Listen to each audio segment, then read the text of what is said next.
इस वीडियो में हम लोग देखने वाले हैं कि कैसे किसी भी एलिमेंट का इलेक्ट्रिक कॉन्फ़िगरेशन को लिखा जाता है। तो सबसे पहले हम लोग समझेंगे सेल क्या होता है, सब सेल्स क्या होता है और ऑर्बिटल्स क्या होता है। तो सेल हम लोगों ने पढ़ा था कि हमारे पास में जो इलेक्ट्रॉन्स जिस पाथ पर रिवॉल्व करता है, बेसिकली मोटा मोटी तौर पर समझ रहे हैं, उसको हम लोग सेल्स कहते हैं। तो यहाँ पर हमारा जो सेल्स था वो KLMN था, जिसको हम लोग 1 2 3 नंबर्स के साथ में डिनोट करते थे। इसके बाद में हर एक सेल के अंदर में सब सेल्स होता है, ठीक है। यहाँ पर 1 के पास में सिर्फ एक सबसेल होगा जिसको S कहेंगे, 2 में 2 सबसेल्स होता है ये SP, M में 3 सबसेल्स होगा जिसको हम लोग कहेंगे SPD, और फिर 4 में होगा हमारा SPDF। S सबसेल के अंदर में हमारा एक ऑर्बिटल होता है, P सबसेल के अंदर हमारा 3 ऑर्बिटल्स होता है, फिर D सबसेल के अंदर हमारा 5 ऑर्बिटल्स होता है, ठीक है। वैसे ही अगर F सबसेल को देखें हम लोग, यहाँ पर जो हम ड्रॉ कर रहे हैं वो ऑर्बिटल्स का डायग्राम मोटा मोटी तौर पे इसी तरीके से समझने के लिए ड्रॉ किया जाता है।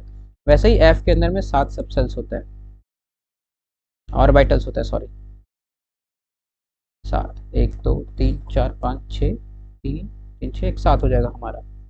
फिर हर एक ऑर्बिटल के अंदर हमारा 2 इलेक्ट्रॉन्स रहता है, दोनों ऑपोजिट स्पिन्स में होता है। एक को हम ऐसे डिनोट करेंगे, दूसरे को हम इस तरीके से डिनोट करते हैं। तो S के अंदर में 2 इलेक्ट्रॉन्स रह सकता है, P के अंदर में 6 इलेक्ट्रॉन्स रह सकता है, D के अंदर में 10 इलेक्ट्रॉन्स रह सकता है, और F के अंदर में हमारा 14 इलेक्ट्रॉन्स रह सकता है। आई होप कि ये समझ में आ रहा हो किस हिसाब से बात करें हम लोग। अभी इन सारी चीज़ों को समझने के लिए अलग से डिटेल में वीडियो बनाएंगे जहाँ पे हम लोग समझेंगे ऑर्बिटल्स किसे कहते हैं, सबसेल्स और सेल्स क्या होता है। बट अभी के लिए बस ये बेसिक्स जानना जरूरी है। अब हम लोग स्टार्ट करते हैं। तो फर्स्ट में हमारा जो था सेल, उसमें एक ऑर्बिटल था S, तो हम लिखेंगे 1s।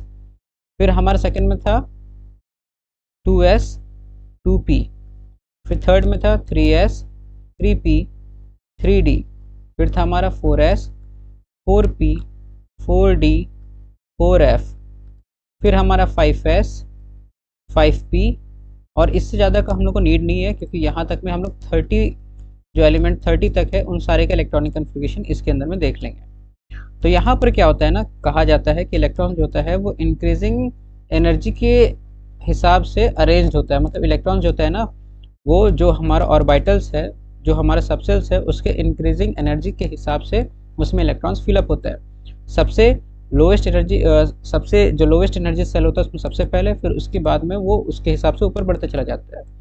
तो कौन से सबसेल का एनर्जी कितना ज़्यादा है इसको बताया गया था इस तरीके से, इसको हम ऑफ-बाउ रूल कहते हैं।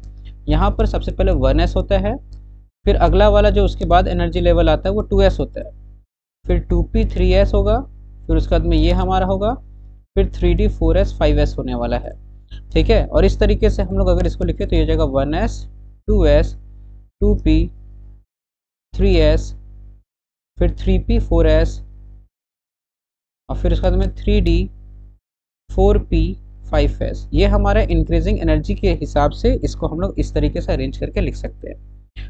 अब यहाँ पर हम लोग क्या करेंगे कि एक एक करके 30 तक के एलिमेंट्स को हम लोग उन सब का इलेक्ट्रॉनिक कॉन्फ़िगरेशन देखेंगे।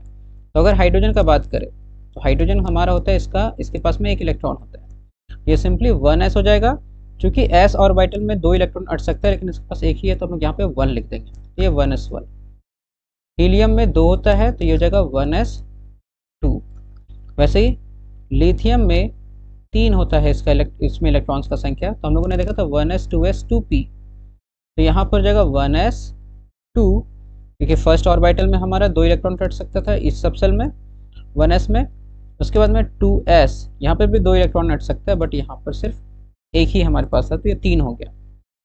फिर बेरिलियम में 4 होता है तो 1s में भी 2 और 2s में भी 2। बोरोन में 5 है, तो फर्स्ट हम लोग क्या करेंगे कि इसमें 2 भर देंगे, फिर इसमें 2 डाल देंगे, और फिर 1s 2s 2p था हमारा, तो 2p जो हमारा है तो यहाँ पर 2p लिखेंगे। अब यहाँ पे 2 इलेक्ट्रॉन हो गया, 2 इलेक्ट्रॉन हो गया है, बचा कितना 1, तो इसमें 1 डाल देंगे।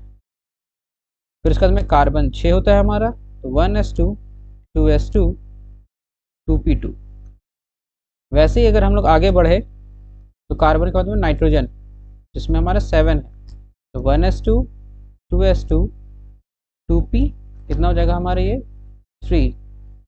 ठीक है, इलेक्ट्रॉन्स कुछ इस हिसाब से फील होता है कि हर एक, जैसे s ऑर्बिटल है तो s के अंदर में हमारा जो ऑर्बिटल होगा, एक s सबसेल में एक ऑर्बिटल होता है, यहाँ पर जो इलेक्ट्रॉन्स फिलअप होगा वो इस हिसाब से फिलअप होगा, एक दोनों ऑपोजिट स्पिन्स में होगा। ठीक है, स्पिन्स ये सब को समझ, बस अभी इसको समझ लेना कि ऐसे किया जाता है, बाकी हम लोग डिटेल में इस वीडियो को देखेंगे आगे।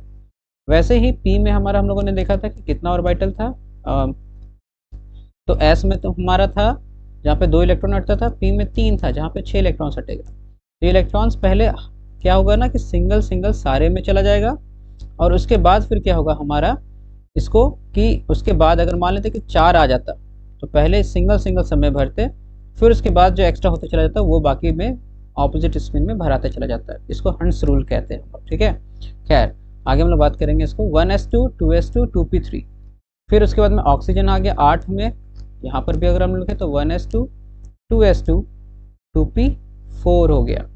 वैसे ही ऑक्सीजन के बाद हमारा क्या हो जाएगा, boron carbon nitrogen oxygen fluorine, fluorine के बाद में 9 हो जाएगा हमारा, तो ये हो जाएगा 1s2 2s2 2p5। तो ये 5 में कैसे हुआ होगा, पहले एक एक सारे में भरा होगा, फिर उसके बाद में अगला पेयर जो है वो भरते चला गया होगा कुछ इस हिसाब से। ठीक है, इसी तरीके से अगर हम ड्रॉ करते चले जाएंगे तो बाकी सारे का हम लोग ड्रॉ कर सकते हैं। फ्लोरीन के बाद में हम लोग देखते हैं नियॉन, इसका 10 हो जाएगा, तो ये 1s2 2s2 2p6 हो गया। इसका हर एक ऑर्बिटल हमारा क्या देख रहे हैं कि फुलफिल्ड है, s में भी 2 इलेक्ट्रॉन होता है यहाँ पे भी, और p सब सेल में हमारा 3 ऑर्बिटल्स था जिसके अंदर 6 इलेक्ट्रॉन्स होता है, और ये भी कंप्लीट है, तो ये नोबल गैस हो गया हमारा। ठीक है, इसी के बाद अगर हम लोग सोडियम का बात करें तो इसी तरीके से अरेंज करते चले जाएंगे हम लोग, तो ये 11 होता है, तो 1s2 2s2 2p6, और उसके बाद में 2p के बाद में क्या है फिर 3s, तो यहाँ पर हम लोग 3s1 लिख देंगे, या फिर कंप्लीट ये नियॉन का हमारा है, इसको हम सीधा नियॉन लिख देंगे और इसके बाद में 3s लिखेंगे। इस तरीके से करते हुए हम लोग आगे बढ़ सकते हैं। ठीक है, तो आई होप कि किस हिसाब से हम लोग इलेक्ट्रॉनिक कॉन्फ़िगरेशन लिखना है वो समझ में आ गया होगा। लेकिन यहाँ पे कुछ एक्सेप्शंस है, 30 तक के अंदर हम लोग बात करें, जैसे क्रोमियम या फिर कॉपर का। क्रोमियम का अगर हम लोग इलेक्ट्रॉनिक याद करें, इलेक्ट्रॉनिक एटॉमिक नंबर क्या होता है, इलेक्ट्रॉन का संख्या कितना होता है, तो वो क्या होता है हमारा स्कैंडियम, टाइटेनियम, वेनेडियम, क्रोमियम, तो ये हमारा 34 होता है, सॉरी 24 होता है। तो अगर इसका हम लोग इलेक्ट्रॉनिक कॉन्फ़िगरेशन लिखें तो क्या जगह 1s 2s 2p 1s 2s 2p 3s, फिर और क्या है 3s 3p 4s 3p 4s। देखिए कितना इलेक्ट्रॉन्स हो रहा है, इसमें 2 हो गया, 2 4 6 10, फिर 2 12, फिर 6 12 6 18, 18 और 2 18 और 2 कितना हो गया हमारा 30। अब इसके बाद में हमारा क्या है अगला 4s के बाद में 4s के बाद में हमारा है 3d। 3d हमारा कितना होता है, d वाले में हमारे पास में 10 इलेक्ट्रॉन चढ़ सकता है, मतलब उसमें 5 ऑर्बिटल्स होते हैं, तो ये हमारा हो गया 3d। तो अगर हम लोग 3d यहाँ पर लिखें तो इसमें कितने इलेक्ट्रॉन चढ़ेगा फिर 4। बट एक्चुअल में यहाँ पे कुछ एक्सेप्शन है, जो हम देखें ना 4s2 3d4, ये एक्चुअल में इस हिसाब से नहीं होगा। अगर इसको हम डायग्राम में देखें तो जो s ऑर्बिटल है उसमें कुछ इस हिसाब से इलेक्ट्रॉन्स होगा, ऑपोजिट स्पिन में एक पेयर, और d में कितना आ सकता है 1 2 3 4, ये 5 ऑर्बिटल्स है तो इसमें 10 इलेक्ट्रॉन चढ़ सकता है। तो यहाँ पर हम लोग क्या देखते हैं कि अभी यहाँ पर सिर्फ 4 इलेक्ट्रॉन्स अटा हुआ है, तो क्या कहता है कि यहाँ पर ये इलेक्ट्रॉनिक कॉन्फ़िगरेशन ऐसा ना हो करके, s वाले में 2 इलेक्ट्रॉन्स ना हो करके एक सिंगल इलेक्ट्रॉन ही रहता है, और ये वाला इलेक्ट्रॉन यहाँ पे चला जाता है, इसलिए क्योंकि कहा जाता है कि ये जो हाफ फील्ड ऑर्बिटल्स है वो काफ़ी स्टेबल होता है हमारा फुल फील्ड एक ऑर्बिटल, और बाकी इस तरीके से अगर कंप्लीट ना रहे, मतलब कंप्लीट हाफ फील्ड हो या कम्प्लीटली फुल फील्ड हो, तो वो काफ़ी ज़्यादा स्टेबल होता है। इसलिए यहाँ से 4s से एक इलेक्ट्रॉन हट करके और सीधा ये d वाले में पाँचों को कम्प्लीटली हाफ फिल कर देगा। तो इसका इलेक्ट्रॉनिक कॉन्फ़िगरेशन ऐसा ना हो करके हमारा क्या हो जाएगा 1s2 2s2 2p6 3s2 3p6 4s1 और फिर 3d5। तो आई होप कि ये समझ में आ रहा हो कि किस हिसाब से यहाँ पर ये एक्सेप्शन काम कर रहा है। वैसे ही कॉपर का हम बात करें तो कॉपर का हमारा एटॉमिक नंबर होता है 29। तो अगर हम लोग कॉपर के बारे में देखें तो इसका भी क्या हो जाएगा, हमारा इलेक्ट्रॉनिक कॉन्फ़िगरेशन प्रॉपरली अगर इसको हम लिखना चाहे तो यहाँ पर हम इसको लिखते हैं रेड कलर से। तो ये होगा 1s 2s 2p 3s 3p 4s 3d 4s 3d। सब देखते हैं, पहले वाले में दो दो, इसको ब्लू से नोट कर दे रहे, 2 2, यहाँ पे हो गया 4, यहाँ पे हो गया हमारा 6 10, फिर 2 12, फिर उसके बाद में यहाँ पर हमारा हो जाएगा 6 18 18, फिर 2, यहाँ पे कितना हो जाएगा 20, अब बचा कितना 9। तो 9 यहाँ पे इस तरीके से हो गया, बट यहाँ कहता है कि ऐसा नहीं होगा, ये हो जाएगा 4s1 4s1 3d 10।